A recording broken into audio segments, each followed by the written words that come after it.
السلام عليكم ورحمة الله. إن الحمد لله والصلاة والسلام على رسول الله. أما بعد اتقوا الله عباد الله. പ്രിയമുള്ളവരെ, അള്ളാഹുവിനെ സൂക്ഷിച്ച് ജീവിക്കണമെന്ന് ഉണർത്തുന്നു. നിസ്കരിക്കാൻ നിൽക്കുന്ന സന്ദർഭത്തിൽ വരിയായി സഫായിട്ട് നിൽക്കുന്ന മര്യാദകളാണ് നമ്മൾ ഇന്നലെ വിവരിച്ചിരുന്നത്. അതിൽ തന്നെ ബറാ ഇബ്നു ആസിബ് റളിയല്ലാഹു അൻഹു ഉദ്ധരിക്കുന്ന ഒരു ഹദീസിൽ കാണാം, കാന റസൂലുള്ളാഹി സ്വല്ലല്ലാഹു അലൈഹി വസല്ലമ യതഖല്ലലു സഫ മിൻ നാഹിയത്തിൻ ഇലാ നാഹിയത്തിൻ. പറഞ്ഞാൽ നബി സല്ലല്ലാഹു അലൈഹി വസല്ലമ സഫുകൾക്കിടയിലൂടെ, വരികൾക്കിടയിലൂടെ നബി സല്ലല്ലാഹു അലൈഹി വസല്ലമ അവിടുന്ന് പ്രവേശിക്കുമായിരുന്നു. അതായത് ഒരു തലക്കന്ന് മറ്റേ തലവരെ പ്രവാചകൻ സല്ലല്ലാഹു അലൈഹി വസല്ലമ ചിലപ്പോൾ നടന്നു പോകുമായിരുന്നു. യംസഹു സുദൂറന വ മനാഖിബന, ഞങ്ങളുടെ ചുമലുകളും നമ്മുടെ നെഞ്ഞുകളൊക്കെ തട്ടിക്കൊണ്ട്, പ്രത്യേകിച്ച് മാറി, അതായത് സഫിൽ നിന്ന് മുന്നിൽക്ക് നിൽക്കുന്ന, തള്ളി നിൽക്കുന്നവരെ പുറകോട്ട് മാറ്റിയും അങ്ങനെ സഫ് ശരിയാക്കുമായിരുന്നു. മാത്രമല്ല അവിടുന്ന് ഇപ്രകാരം പറയുകയും ചെയ്യും, ഇന്നല്ലാഹ വ മലായികത്തുഹു യുസല്ലൂന അല സുഫൂഫിൽ അവ്വൽ. ഒന്നാമത്തെ സഫിൽ നിൽക്കുന്നവരുടെ അവർക്ക് വേണ്ടി അള്ളാഹും അള്ളാഹുവിന്റെ മലക്കുകളും അനുഗ്രഹം ചൊരിയുന്നതാണ്. അള്ളാഹു അനുഗ്രഹം ചൊരിയും, മലക്കുകൾ അതിനുവേണ്ടി പ്രാർത്ഥിക്കുന്നതാണ് എന്ന് ഇമാം അബൂദാവൂദ് ഉദ്ധരിക്കുന്ന ഹദീസിലാണ്. അപ്പൊ ഒന്നാമത്തെ സഫിലുള്ളവർക്ക് വേണ്ടി മലക്കുകൾ പ്രാർത്ഥിക്കും, അള്ളാഹ് അവർക്ക് പ്രത്യേകം റഹ്മത്ത് ചെയ്യും എന്നൊക്കെ ഈ ഹദീസിൽ എന്ത് ചെയ്യുന്നുണ്ട്, വരുന്നുണ്ട്. സഫുകൾ ശരിയാക്കിയിട്ടാണ് റസൂലുള്ളാഹി സ്വല്ലല്ലാഹു അലൈഹി വസല്ലമ ഇത് പറഞ്ഞിരുന്നതെന്ന് അർത്ഥം. അതേപോലെ തന്നെ മറ്റൊരിക്കൽ നബി സല്ലല്ലാഹു അലൈഹി വസല്ലം പറഞ്ഞു, ഇന്നല്ലാഹു വ മലായികത്തുഹു യുസല്ലൂന അലാ മയാമിനിസ് സുഫൂഫ്. സഫുകളുടെ വലതുഭാഗത്ത് നിൽക്കുന്ന ആളുകൾക്ക് വേണ്ടി അള്ളാഹുവും മലക്കുകളും സ്വലാത്ത് ചൊല്ലുന്നതാണ് എന്ന് പറഞ്ഞാൽ അള്ളാഹ് ഗുണം ചെയ്യും, മലക്കുകൾ അതിനുവേണ്ടി പ്രാർത്ഥിക്കും എന്നും ഹദീസിൽ വന്നിട്ടുണ്ട്.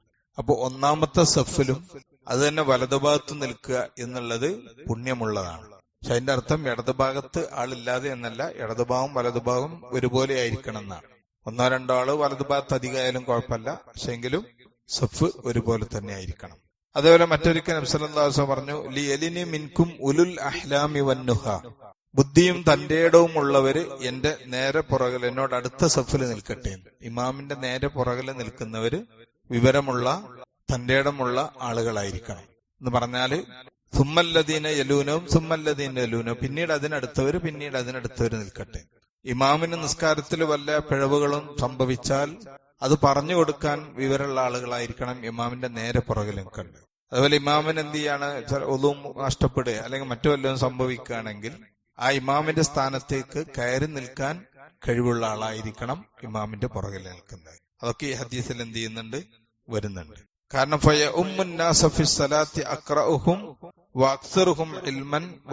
എന്ന് പറഞ്ഞാല് ജനങ്ങൾക്ക് ഇമാമത്ത് നിൽക്കേണ്ടത് നന്നായിട്ട് ഖുർആൻ ഓതാൻ അറിയുന്ന, നന്നായി നല്ല വിവരമുള്ള ആളുകളാണ് ഇമാമ നിൽക്കേണ്ടത്. ആ ഇമാമിന്റെ പിന്നിൽ നിൽക്കേണ്ട ആളുകളും അറിവും വിവരവും തന്റെ ഇടവുമുള്ള ആളുകളായിരിക്കണം എന്നാണ് ആ ഹദീസിൽ പഠിപ്പിക്കുന്നത്. അതേപോലെ തന്നെ തൂണുകൾക്കിടയിൽ സഫ് കെട്ടൽ. നമ്മളിങ്ങനെ സഫ് കെട്ടിയിട്ട് ഇവിടെ തൂണുണ്ട്, ആ തൂണിന്റെ അപ്പുറത്തും ഇപ്പുറത്തും ലൈനുണ്ട്, അവിടെ വരിയായിട്ട് നിൽക്കുന്നത് നബി സല്ലല്ലാഹു അലൈഹി വസല്ലം വിലക്കിയിട്ടുണ്ട്. അത് ഒഴിവാക്കാണ് വേണ്ടത്. ഹദീസിൽ മുആവിയ ഇബ്നു ഖുറത്ത് ഉദ്ധരിക്കുന്നുണ്ട്, അദ്ദേഹത്തിന്റെ പിതാവിന് മുആവിയയിൽ നിന്ന് നബി സല്ലല്ലാഹു അലൈഹി വസല്ലം പറഞ്ഞായിട്ട് പറയുന്നത്, കുന്നാ നുൻഹ അൻ നസുഫ ബൈന സവാരി അലാ അഹ്ദി റസൂലുള്ളാഹി സ്വല്ലല്ലാഹു അലൈഹി വസല്ലം. നബി സല്ലല്ലാഹു അലൈഹി വസല്ലമയുടെ കാലത്ത് തൂണുകൾക്കിടയിൽ സഫ് കെട്ടുന്നതിനെ ഞങ്ങളെ വിലക്കിയിരുന്നു. എന്ന് പറഞ്ഞാൽ സഫ് ചേർന്നിരിക്കണം. ഒരു തൂണാവുമ്പോ സഫിന്റെ ഇടയിൽ എന്ത് ചെയ്യാണ്, വിടവ് വരിക. അപ്പൊ ആ വിടവുകളില്ലാതെ സഫ് പൂർണ്ണമായിരിക്കണം. നമ്മൾ ഈ തൂണിന്റെ അപ്പുറത്തും നിൽക്കുമ്പോ എന്താ, അതിന്റെ ഇടയിൽ ഒരു തൂണ് വന്നു. അപ്പൊ പള്ളിയിൽ സൗകര്യമുണ്ടെങ്കിൽ, വലിയ പള്ളിയാണ്, വിശാലത അല്ലെങ്കിൽ ആളുകൾ കുറവുണ്ടെങ്കിൽ അവിടെ സഫ് കെട്ടാതിരിക്കാണ് വേണ്ടത്. പ്രത്യേകിച്ച് നമ്മൾ തറാവി പോലുള്ള നിസ്കാരങ്ങളിലൊക്കെ ഇറങ്ങി നിൽക്കാം, സൗകര്യം ഉണ്ടല്ലോ. ജുമാക്കൊക്കെ ചിലപ്പോൾ എന്ത് ചെയ്യും, ആളുകൾക്ക് സൗകര്യം ഉണ്ടാവില്ല. അപ്പൊ ആ സന്ദർഭങ്ങളിൽ എന്ത് ചെയ്യാ, നിൽക്കാം സഫ് എന്നല്ലാതെ കഴിയുന്നതും തൂണുകൾക്കിടയിൽ സഫുകൾ പാടില്ല എന്ന് പറയുന്നത്. വനുത്തറദു അൻഹാ തൊർദൻ. അങ്ങനെ ഞങ്ങൾ സഫിന്റെ ഇടയിൽ നിന്നാ നബി സല്ലല്ലാഹു അലൈഹി വസല്ലം അവിടുന്ന് ഞങ്ങൾ പറഞ്ഞേക്കുന്നു. ആ സഫ് കെട്ടിയവരെ അവിടുന്ന് തള്ളി മാറ്റുമായിരുന്നു, അവിടെ നിൽക്കണ്ടെന്ന് പറഞ്ഞിട്ട് മാറ്റി നിർത്തുമായിരുന്നു എന്ന് ഹദീസിൽ വന്നിട്ടുണ്ട്. അതാണ് സഫ് കെട്ടുന്നതുമായി ബന്ധപ്പെട്ടിട്ടുള്ളത്. പിന്നൊന്ന് മഅ്മൂം ഒരാള് മാത്രമാണെങ്കിൽ എങ്ങനെയാണ് സഫ് കെട്ടുക? ഒരു ഇമാമും ഒരു മഅ്മൂമും, രണ്ടാളുകൾ മാത്രമേ ഉള്ളൂ. അതിന് ഇബ്നു അബ്ബാസ് റളിയല്ലാഹു അൻഹു പറയുന്നുണ്ട്, ഞാൻ ഒരിക്കൽ ബിത്തു ഫി ബൈത്തി ഖാലത്തി മൈമൂന, എന്റെ എളാമ മൈമൂന റളിയല്ലാഹു അൻഹയുടെ വീട്ടിൽ ഞാൻ എന്ത് ചെയ്തു, ഒരിക്കൽ രാത്രിയിൽ വിരുന്നുപോയി താമസിച്ചു. അങ്ങനെ നബി സല്ലല്ലാഹു അലൈഹി വസല്ലമ രാത്രി ഇശാൻസ്കാരം കഴിഞ്ഞപ്പോ അവിടുന്ന് കിടന്ന് അവിടുന്ന് ഉറങ്ങിപ്പോയി. പിന്നെ ഉറക്കത്തിൽ നിന്ന് എഴുന്നേറ്റിട്ട് അവിടുന്ന് ചോദിച്ചു, ഹൽ നാമ സബിയ, സബി കുട്ടി ഉറങ്ങി ചോദിച്ചു. ഫഖാമ റസൂലുള്ളാഹി സ്വല്ലല്ലാഹു അലൈഹി വസല്ലം മിനൽ ലൈൽ, അങ്ങനെ നബി സല്ലല്ലാഹു അലൈഹി വസല്ലമ എഴുന്നേറ്റു രാത്രിയിൽ. ഫഅത്ലഖൽ ഖർബ ഫതവല്ല, അവിടെ ഉണ്ടായിരുന്ന തോൽപാത്രത്തിൽ നിന്ന് വെള്ളം എടുത്തിട്ട് ഒളു കൊടുത്തു. എന്നിട്ട് ആ പാത്രം കെട്ടിവെച്ചു. എന്നിട്ട് നിസ്കരിക്കാൻ നിന്നു. അബ്ദുല്ലാഹി ഇബ്നു അബ്ബാസ് പറയാണ്, ഉടനെ ഞാനും എഴുന്നേറ്റ് ഒളു കൊടുത്തിട്ട് സുമ്മ ജഅ്തു ഫഖുംതു അൻ യസാരിഹി, നബി സല്ലല്ലാഹു അലൈഹി വസല്ലമയുടെ ഇടത് ഭാഗത്ത് പോയി നിന്നു. ഞാൻ നബിയുടെ ഇടത് ഭാഗത്ത് പോയി നിന്നു. എന്നിട്ട് അദ്ദേഹം പറയാണ്, ഫഅഖദനി ബിയമീനി ഫഅദാറനി മിൻ വറാഇഹി ഫഅഖാമനി അൻ യമീൻ. അപ്പൊ ഇടത് ഭാഗത്ത് നിൽക്കുന്ന എന്നെ അവിടുന്ന് പിടിച്ചിട്ട് എന്ത് ചെയ്യും, വലത് കൈ കൊണ്ട് ഇങ്ങനെ പിടിച്ച് ബാക്കിലൂടെ കൊണ്ടുപോയി നബി സല്ലല്ലാഹു അലൈഹി വസല്ലമയുടെ വലത് ഭാഗത്തേക്ക് നിർത്തി. അപ്പൊ ആദ്യം ഒരാള് മാത്രമാണെങ്കിൽ ഇമാമിന്റെ വലത് ഭാഗത്ത് നിൽക്കണം എന്നുള്ളതിന് തെളിവാണ് ഈ ഹദീസ്. ഇടത് ഭാഗത്ത് നിന്ന ഇബ്നു അബ്ബാസിനെ പിടിച്ച് വലത് ഭാഗത്തേക്ക് നിർത്തി. ഇമാം ബുഖാരിയും മുസ്ലിമും ഉദ്ധരിക്കണ ഹദീസാണ്. അതാണ് ഒരാൾ ഒറ്റക്ക് മാത്രം ഉണ്ടെങ്കിൽ. അതെങ്ങനെ നിൽക്കണം, പിന്തി നിൽക്കണോ, അതിന്റെ ആവശ്യമല്ല. ഇമാം എങ്ങനെ നിൽക്കുന്ന ഇമാമിന്റെ ഒപ്പം നിന്നാ മതി. പക്ഷെ ഇമാമിനെ മുൻകടക്കാൻ പാടില്ല, അത് തെറ്റാണ്. ഇമാമിനെ മുൻകടക്കാത്ത രീതിയിൽ ഇമാമിന്റെ ഒപ്പം നിൽക്കുക വേണ്ട. ഷാഫി മദ്ഹബിൽ കുറച്ച് ബിന്ദി നിൽക്കണം എന്നാണ്. പക്ഷെ അതിന്റെ ഈ ഹദീസിൽ എത്ര വരുന്നുള്ളൂ, ഇടതുഭാഗത്ത് നിർത്തിയെന്നുള്ളൂ. പിന്നെ പൊതുവായൊരു തത്വമാണ് ഇമാമിന്റെ ഒരു കാര്യത്തിലും മുൻകടക്കാൻ പാടില്ല മഅ്മൂം. ആ ഒരു നിയമം കൊണ്ടാണ് നമ്മൾ എന്ത് ചെയ്യുന്നത്, ഇമാമിന് മുൻകടക്കാൻ പാടില്ല. അപ്പൊ ഇമാമിന്റെ ഒപ്പം നിൽക്കുന്നത് കൊണ്ട് വിരോധമല്ല. ഇനി രണ്ടാളുണ്ട് എന്ന് കരുതുക, രണ്ടിൽ കൂടുതലോ ആളുകൾ ഉണ്ടെങ്കിൽ എങ്ങനെയാണ് സഫ് നിൽക്കുക?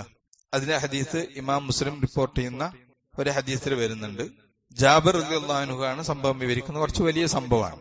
ആ സംഭവത്തില്, അതായത് ബുവാത്ത് യുദ്ധം എന്ന് പറയുന്ന യുദ്ധം, അതിൽ യുദ്ധം നടന്നില്ല. പക്ഷെ നബി സല്ലല്ലാഹു അലൈഹി വസല്ലമയും പിന്നെ 200-ഓളം വരുന്ന സഹാബികളുമായിട്ട് പുറപ്പെട്ടു ബുവാത്ത് എന്ന് പറയുന്ന ഗസ്വത്തിൽ. അതുണ്ടാകാൻ കാരണം ഷാമിലേക്ക് മക്കയിലുണ്ടാകുന്ന ഖുറൈശികള് കച്ചവടത്തിന് പോകുകയായിരുന്നു. ബദറിനുണ്ടായ അതേപോലെയുള്ള കാരണം തന്നെ. കച്ചവടത്തിന് പോകുക എന്ന് പറഞ്ഞാല് മുസ്ലിങ്ങളുടെ സമ്പത്തുമായിട്ടാണ് അവർ കച്ചവടത്തിന് പോണത്. അപ്പൊ ആ പോയി വരുന്ന സന്ദർഭത്തിൽ അവരുടെ സാമ്പത്തിക ശേഷി ഇല്ലാതാക്കലും ഇവരുടെ സ്വത്ത് പിടിച്ചെടുക്കലും ആയിരുന്നു നബി സല്ലല്ലാഹു അലൈഹി വസല്ലമയുടെ മുസ്ലിങ്ങളുടെ ലക്ഷ്യം. അങ്ങനെ അവര് നബി സല്ലല്ലാഹു അലൈഹി വസല്ലമയുടെ നേതൃത്വത്തിൽ 200-ഓളം വരുന്ന മുസ്ലിങ്ങളാണ് പുറപ്പെടുന്നത്. ഖുറൈശികളുടെ നേതാവ് ഉമയ്യത്ത് ബിൻ ഖലഫാണ്. അയാളുടെ നേതൃത്വത്തിൽ വെറും 100 ആളുകളും പക്ഷെ 2500-ഓളം ഒട്ടകത്തിലുള്ള ചരക്കുകളുണ്ട്. അത്ര വലിയ ഒരു കച്ചവട സംഘമാണ്. ആ കച്ചവട സംഘം വരുന്ന സന്ദർഭത്തില് മുസ്ലിങ്ങളുടെ പതാക പിടിച്ചിരുന്നത് സഅദ് ബിൻ അബി വക്കാസാണ്. വെള്ള നിറമുള്ള പതാകയായിരുന്നു എന്നൊക്കെ ഹദീസിൽ വരുന്നുണ്ട്. അങ്ങനെ ബുവാത്ത് എന്ന് പറയുന്ന സ്ഥലത്തെത്തി. ബുവാത്ത് എന്ന് പറയുന്ന സ്ഥലം ഏകദേശം മദീനയിൽ നിന്ന് യംബോയിലേക്കുള്ള വഴിയിൽ ഏകദേശം ഒരു 88-90 കിലോമീറ്റർ ദൂരം ഉണ്ടാവുന്നതാണ്. അവിടെയാണ് ഈ ബുവാത്ത്. അവിടെ വലിയ ഒരു ജുഹൈന എന്ന് പറയുന്ന വലിയ പർവ്വതമാണ്. ആ പർവ്വതത്തിന്റെ ആണ് ശരിക്കും ബുവാത്ത് ജുഹൈന എന്ന് പറയുന്നത്. അതിന്റെ താഴ്വരയിലാണ് ഇവരെത്തിപ്പെടുന്നത്. അങ്ങനെ പക്ഷെ ഇവര് മുസ്ലിങ്ങൾ ഇങ്ങനെ പുറപ്പെട്ടിട്ടുണ്ട് എന്നറിഞ്ഞ ഉടനെ ഖുറൈശികൾക്ക് രഹസ്യമായിട്ട് വിവരം കിട്ടി.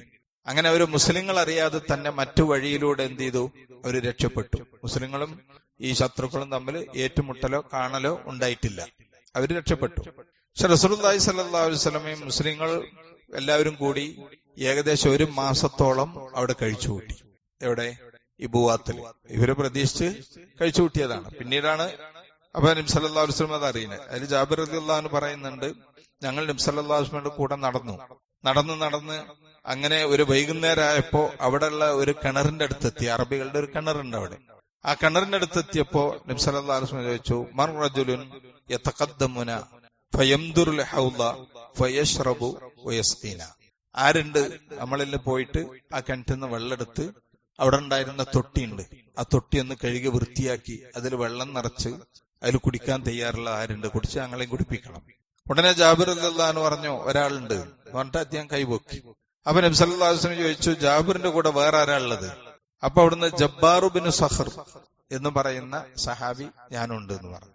അങ്ങനെ അവർ രണ്ടുപേരും പോയി ആ കിണറ്റിന്ന് ഏതാനും തോൽപാത്രത്തിലുള്ള തൊട്ടിയിലുള്ള വെള്ളം എടുത്ത് ആ തൊട്ടിയൊക്കെ വൃത്തിയാക്കി അതിൽ വെള്ളം നിറച്ച് ഇരിക്കുന്ന സന്ദർഭത്തിൽ പിന്നീട് ആദ്യം അവിടേക്ക് ഞങ്ങളുടെ അടുക്കലേക്ക് വന്ന് നബി സല്ലല്ലാഹു അലൈഹി വസല്ലം ആയിരുന്നു. ജാബിർ റളിയല്ലാഹു അൻഹു പറയാം.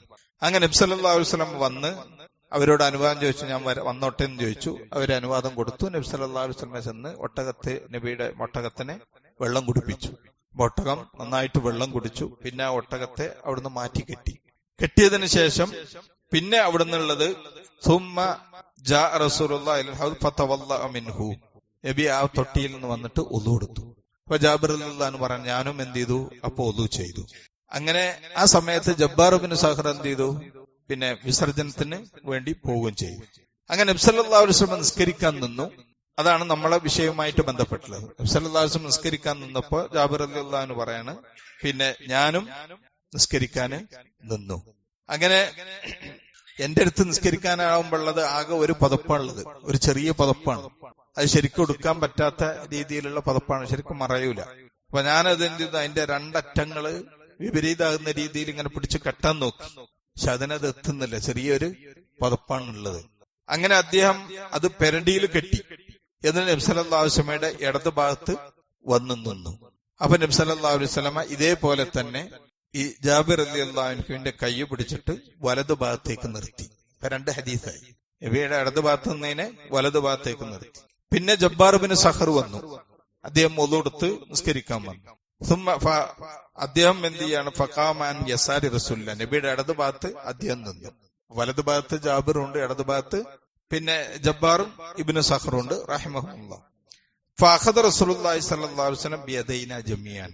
ഇത് ജാബിർ റളിയല്ലാഹു അൻഹു പറയാണ്, അങ്ങനെ നബി സല്ലല്ലാഹു അലൈഹി വസല്ലം ഞങ്ങൾ രണ്ടാളുടെയും കൈ പിടിച്ചിട്ട് ബാക്ക് ഇങ്ങനെ തള്ളി, രണ്ടാളെയും കൈ പിടിച്ചിട്ട് ബാക്കൊക്കെ നിർത്തി. അപ്പൊ രണ്ടാള് ഉണ്ടെങ്കിൽ, അല്ലെങ്കിൽ ഒരാൾ നിന്ന് പിന്നെ വേറൊരാൾ വന്നാൽ അടുത്ത് തക്ബീർ കെട്ടി രണ്ടാളും എന്ത് ചെയ്യണം, പുറകോട്ട് പോകണം. അതാണ് ആ പറഞ്ഞ ഹദീസ് നമ്മൾ മനസ്സിലാക്കി. രണ്ടാളും ബാക്ക് ഹത്ത അഖാമന ഖൽഫഹു, അങ്ങനെ ഞങ്ങളെ നബി സല്ലല്ലാഹു അലൈഹി വസല്ലം പുറകിലേക്ക് നിർത്തി എന്നാണ് ഹദീസ്. അപ്പൊ ഇതാണ് ആ സംഭവവുമായിട്ട് ബന്ധപ്പെട്ടുള്ള. ഈ യാത്രയില് ഒരുപാട് സംഭവങ്ങളുള്ള, പിന്നെ നബി സല്ലല്ലാഹു അലൈഹി വസല്ലമയുടെ പിന്നെ മുഅ്ജിസത്തുകളൊക്കെ വെളിവായ ഒരു യാത്രയായിരുന്നു. അതായത് പിന്നെ ഒന്ന്, അവര് വളരെ പ്രയാസം സഹിച്ചാണ് സഹാബാക്കൾ ഈ യാത്ര പോകുന്നത്. ജാബിർ റളിയല്ലാഹു അൻഹു പറയേണ്ടത്, ഞങ്ങൾക്കന്ന് ഒരാൾക്ക് ഒരു ദിവസം തിന്നാൻ ഒരു ഈത്തപ്പഴം ഉണ്ടായിരുന്നത്. ഒരാൾക്ക് ഒരു ഈത്തപ്പഴം. ഒന്ന് ആലോചിച്ച് നോക്കിയാൽ നമ്മൾക്ക് വെറുതെ ചായ കുടിക്കുകയാണെങ്കിൽ തന്നെ എത്ര ഈത്തപ്പഴം കഴിക്കും. ആ സഹാബി അദ്ദേഹം പറയണ, ഞങ്ങൾക്കന്ന് ഒരു ദിവസത്തിന് ഒരു കാരക്കയാണ് തന്നിരുന്നത്, ഒരു ഈത്തപ്പഴം. എന്നിട്ട് പറയണ, ആ ഈത്തപ്പഴം ഞങ്ങൾ ഒന്നെടുത്തിട്ട് വായിൽ വെച്ചെന്നിങ്ങനെ ഇമ്പിയിട്ട് പിന്നെ അത് വീണ്ടും വസ്ത്രത്തിൽ തന്നെ വെച്ച് കെട്ടിവെക്കുന്നു. പിന്നെ അതെടുത്തിട്ട് എന്ത് ചെയ്യും, വല്ലാതെ വിശക്കുമ്പോ ഒന്നെടുത്ത് വായിൽ വെച്ച് ഇമ്പും എന്ന് ഹദീസിന് എന്ത് ചെയ്യുന്നുണ്ട്, വരുന്നുണ്ട്. അതേപോലെ തന്നെ കയ്യിലുണ്ടാകുന്ന വില്ലുകൾ കൊണ്ട് മരത്തിന്റെ ഇലകൾ അടിച്ച് ആ ഇലയാണ് ഞങ്ങൾ കഴിച്ചിരുന്നത്. ഇല തിന്ന് ഈ ഈത്തപ്പഴം ഇതിങ്ങനെ ഇടക്ക് വായിൽ വെച്ച് ഇമ്പിയെടുക്കലാണ് എന്ന് പറയണ. ഇല തിന്ന് അവസാനം ഞങ്ങളുടെ വായന്റെ ചുണ്ടിന്റെ രണ്ട് ഭാഗത്തും മുറിവായിരുന്നു എന്ന് ജാബിർ റളിയല്ലാഹു അൻഹു എന്ത് ചെയ്യുന്നുണ്ട്, പറയുന്നുണ്ട്. അങ്ങനെ ഒരു ദിവസം ഒരു ഈത്തപ്പഴേ കൊടുക്കുള്ളൂ. ഒരു ദിവസം ഈത്തപ്പഴം വിതരണം ചെയ്യുന്ന സമയത്ത് ഒരാൾക്ക് കൊടുക്കാൻ എന്ത് ചെയ്ത്, കൊടുക്കുന്ന ആള് മറന്നു വിട്ടുപോയി. അപ്പൊ അയാൾ കിട്ടിയിട്ടില്ല അറിഞ്ഞപ്പോ എന്ത് ചെയ്യാണ്, ഇയാൾ കൊടുത്തിട്ടുണ്ട് കാരണം. അവസാനം ജാബിർ റളിയല്ലാഹു അൻഹു, ഞങ്ങളൊക്കെ സത്യം ചെയ്തു അയാൾക്ക് കിട്ടിയിട്ടില്ല എന്നിട്ടാണ് പിന്നെ അയാൾക്ക് കൊടുത്തത്. അത്രമാത്രം ഞങ്ങള് അതിനെക്കുറിച്ച് ഓർക്കുന്നുണ്ട് എന്ന് പറയുന്നു. അതേപോലെ തന്നെ ഇതില് നബിയുടെ ഒരു മുഅ്ജിസത്തായിരുന്നു, നബി സല്ലല്ലാഹു അലൈഹി വസല്ലമ ഒരു താഴ്വരയിലെത്തി, ഒരു വിശാലായ താഴ്വര. അപ്പൊ നബിക്ക് വിസർജനത്തിന് പോകണം. അവിടെയാണ് മറകളൊന്നുമില്ല. അങ്ങനെ നബി സല്ലല്ലാഹു അലൈഹി വസല്ലം പോണ സന്ദർഭത്തിൽ കുറെ നോക്കുമ്പോ എന്ത് ചെയ്യുന്നുണ്ട്, നബി വിസർജിക്കാൻ പോകുമ്പോൾ ജാബിർ റളിയല്ലാഹു അൻഹു വെള്ളം എടുത്ത് പോവുകയാണ്. അപ്പൊ നോക്കും മറയൊന്നും കാണാത്തപ്പോ നബി സല്ലല്ലാഹു അലൈഹി വസല്ലം നോക്കുമ്പോ താഴ്വരന്റെ അങ്ങേ സൈഡിൽ രണ്ട് മരങ്ങൾ നിൽക്കുന്നുണ്ട്, രണ്ട് ഭാഗത്തായിട്ട്. അപ്പൊ നബി സല്ലല്ലാഹു അലൈഹി വസല്ലം എന്ത് ചെയ്തു, അവര് മരത്തിന്റെ അടുത്ത് പോയിട്ട് അതിനൊരു കൊമ്പിന് പിടിച്ചു. എന്നിട്ട് പറഞ്ഞു, ഇൻകാദി അലയ്യ ബീദിനില്ല, അള്ളാഹുവിന്റെ അനുവാദ പ്രകാരം എനിക്ക് നീ കീഴ്പ്പെടണം. എന്നിട്ട് മറ്റേ മരത്തിന്റെ അടുത്ത് പോയിട്ട് അതിന്റെ പിടിച്ചു. അങ്ങനെ രണ്ടിനെയും പിടിച്ചിട്ട് എന്ത്, രണ്ട് മരങ്ങളും, ഇതിൽ ഹദീസിൽ വരുന്നുണ്ട്, ഒരു മൂക്കയറിട്ട ഒട്ടകം എങ്ങനെയാണോ അതിന്റെ യജമാനനുസരിക്കുന്നത് അതേപോലെ ആ രണ്ട് മരങ്ങളും വന്ന് നബിക്ക് അതായത് മറയായിട്ട് നിന്നു കൊടുത്തു എന്ന് പറയുന്നത് ഈ സംഭവത്തിൽ വെച്ചായിരുന്നു. എന്നിട്ട് പിന്നീട് അതിനുശേഷം അതെന്ത് ചെയ്തു, പഴയ പോലെ മരങ്ങൾ നീങ്ങിപ്പോവുകയും ചെയ്തു എന്ന് ഹദീസിൽ എന്ത് ചെയ്യുന്നുണ്ട്, വരുന്നുണ്ട്. ഇത് നബി സല്ലല്ലാഹു അലൈഹി വസല്ലമയുടെ പിന്നെ ഇതിൽപ്പെട്ട ഒരു അത്ഭുതമായിരുന്നു. അതേപോലെ തന്നെ ഈ യാത്രയിലുണ്ടായ മറ്റൊരു സംഭവം കൂടി പറഞ്ഞ ചെറിയൊരു സംഭവമാണ്, ഞാൻ പിന്നെ വിഷയവുമായി ബന്ധപ്പെട്ട് പറയാം. പിന്നെ ഞങ്ങള് സൈനിക സംഘത്തിന്റെ അടുത്ത് എത്തി. അപ്പൊ നോക്കുമ്പോ വെള്ളമില്ല. അപ്പൊ നബി സല്ലല്ലാഹു അലൈഹി വസല്ലം പറഞ്ഞു, അലാ വദു അലാ വദു അലാ വദു, വെള്ളമുണ്ടോ വെള്ളമുണ്ടോ എന്നിങ്ങനെ നബി 2-3 പ്രാവശ്യം ചോദിച്ചു. അപ്പൊ ജാബിർ റളിയല്ലാഹു അൻഹു പറഞ്ഞു, ഞങ്ങൾ നോക്കിയ സമയത്ത് ഒരിറ്റു പോലും വെള്ളം കിട്ടിയില്ല ഞങ്ങൾക്ക്. അപ്പൊ നബി സല്ലല്ലാഹു അലൈഹി വസല്ലമക്ക് അവിടുന്ന് അൻസാരികളിൽപ്പെട്ട അയാളുടെ ഒരു തോൽപാത്രത്തിൽ നിന്ന് ഇടക്കൊക്കെ നബിക്ക് വെള്ളം കുടിക്കാൻ കൊടുത്തിരുന്നു. ആ തോൽപാത്രത്തിൽ വല്ലതും ഉണ്ടോ എന്ന് നോക്കാൻ പറഞ്ഞു. അങ്ങനെ ജാബിർ റളിയല്ലാഹു അൻഹു അദ്ദേഹത്തിന്റെ അയാളുടെ അൻസാരിയുടെ തോൽപാത്രത്തിൽ പോയി നോക്കുമ്പോ ഒരിറ്റു വെള്ളമുണ്ട്. അത് പാത്രത്തിൽ ഇങ്ങനെ ചൊറ്റാൽ എന്ത് ചെയ്യൂല, വെള്ളം ഒറ്റൂല. ആ പാത്രം നനയാൻ മാത്രമേ ഉള്ളൂ, തോൽപാത്രല്ലേ, അതിനുള്ള വെള്ളമേ ഉള്ളൂ. അപ്പൊ നബി പറഞ്ഞു അത് കൊണ്ടുപോകാറ്. അങ്ങനെ അത് കൊണ്ടുവന്നു. എന്നിട്ട് നബി സല്ലല്ലാഹു അലൈഹി വസല്ലമ പിന്നെ ആ പാത്രത്തിന്റെ അവിടുന്ന് പറയാണ് അത് കൊണ്ടുവരാൻ പറഞ്ഞിട്ട് നബി സല്ലല്ലാഹു അലൈഹി വസല്ലം എന്ത് ചെയ്തു, ഒരു വലിയ പാത്രം കൊണ്ടുവരാൻ പറഞ്ഞു, ഒരു വലിയ തൊട്ടി കൊണ്ടുവരാൻ പറയണം. അങ്ങനെ അത് കൊണ്ടു കൊടുത്തു. അപ്പൊ നബി സല്ലല്ലാഹു അലൈഹി വസല്ലം ഫബസതഹ ഫഫറഖ ബൈന അസാബിഇഹി, അതിൽ നബിയുടെ വിരലുകൾ ഇങ്ങനെ വിടർത്തി വെച്ചു. എന്നിട്ട് ജാബിർ റളിയല്ലാഹുവിനോട് പറഞ്ഞു, ജാബിർ ഇത് പിടിക്കൂ, എന്നിട്ട് ഇതുകൊണ്ട് ഇങ്ങനെ ഒഴിക്കുക എന്ന് പറഞ്ഞു. എന്നിട്ട് ബിസ്മില്ലാ എന്ന് പറയാൻ പറഞ്ഞു. അങ്ങനെ ജാബിർ റളിയല്ലാഹു ബിസ്മി ചൊല്ലിയിട്ട് ഈ പാത്രത്തിക്ക് വലിയ തൊട്ടിയിലേക്ക് ഈ തോൽപാത്രം ഇങ്ങനെ ഒഴിച്ചു വെച്ചു. ആ സന്ദർഭത്തിൽ അതിന് വെള്ളം ഇങ്ങനെ ഒഴുകുന്നത് ഞാൻ കണ്ടു. ഒഴുകി ഒഴുകി അവസാനം തൊട്ടി നിറഞ്ഞു എന്ന് മാത്രമല്ല, അങ്ങോട്ട് അവിടുന്ന് ജാബിർ റളിയല്ലാഹുവിനെ വിളിച്ചു പറഞ്ഞു, ആർക്കൊക്കെ വെള്ളം ആവശ്യമുണ്ടോ എല്ലാവരും വന്നോളി എന്ന് പറഞ്ഞു. ഞാൻ എല്ലാവരും അവരുടെ ആവശ്യങ്ങളൊക്കെ കഴിഞ്ഞു. എന്നിട്ട് പിന്നെയും ചോദിക്കാൻ പറഞ്ഞു, ഹൽ ബഖിയ ലഹും ഹാജ, ഇനി ആർക്കെങ്കിലും ആവശ്യമുണ്ടോ? അപ്പോഴും ആരുമില്ല. അത്രമാത്രം എല്ലാവരുടെ ആവശ്യം കഴിഞ്ഞു. എന്നിട്ട് പിന്നെ പറയാണ് ഫറഫഅ റസൂലുള്ളാഹി സ്വല്ലല്ലാഹു അലൈഹി വസല്ലം യദഹു, അങ്ങനെ നബി കൈ ഉയർത്തിയപ്പോ ആ തൊട്ടി ഫുള്ള് വെള്ളം ഉണ്ടായിരുന്നു. ഇത് ഇമാം മുസ്ലിം ഉദ്ധരിക്കുന്ന സംഭവം. ഇതൊക്കെ ഈ യാത്രയിലുണ്ടായ സംഭവമാണ്. ചുരുക്കി പറഞ്ഞു, ഇതൊക്കെ അള്ളാഹുവിന്റെ റസൂൽ സല്ലല്ലാഹു അലൈഹി വസല്ലമക്കും സഹാബാക്കള് എത്രമാത്രം പരീക്ഷണങ്ങൾ അനുഭവിക്കുന്നുണ്ട്. എന്നാൽ ഇടക്ക് നബിയുടെ മുഅ്ജിസത്തുകൾ ഉണ്ടായിരുന്നു. സല്ലല്ലാഹു അലൈഹി വസല്ലമക്ക് തോന്നുന്ന ഇഷ്ടപ്രകാരം നബി തോന്നുന്ന പ്രകാരം ഒന്നും ചെയ്യാനും കഴിഞ്ഞിരുന്ന. അതിന് ഉദാഹരണമാണ് ഇല കഴിച്ചിട്ട് തൊണ്ട് കീറിപ്പോയി. അത് ആ സംഭവത്തിൽ തന്നെയാണ്. ഒരൊറ്റ ഈത്തപ്പഴമാണ് ഒരു ദിവസം ഉണ്ടായിരുന്നത്. അത്രയും ദാരിദ്ര്യം കഷ്ടപ്പാടും ഉണ്ടായി. എന്നിട്ട് നബി സല്ലല്ലാഹു അലൈഹി വസല്ലം ഈ തൊട്ടിയിൽ നമുക്ക് ഭക്ഷണം ഉണ്ടാക്കിയില്ല. അതൊക്കെ അള്ളാഹു കാണിച്ചു കൊടുക്കുമ്പോ, അള്ളാഹു അറിയിക്കുമ്പോ, അള്ളാഹു ഉദ്ദേശിക്കുമ്പോൾ മാത്രമാണ് അത് നടക്കുന്നത് എന്നുകൂടി ഇതില് നമുക്ക് മനസ്സിലാക്കാം. അതാ അല്ലാഹു അഅലം. വസല്ലല്ലാഹു അലാ മുഹമ്മദിൻ വഅലിഹി വസഹ്ബിഹി വസല്ലം. അസ്സലാമു അലൈക്കും.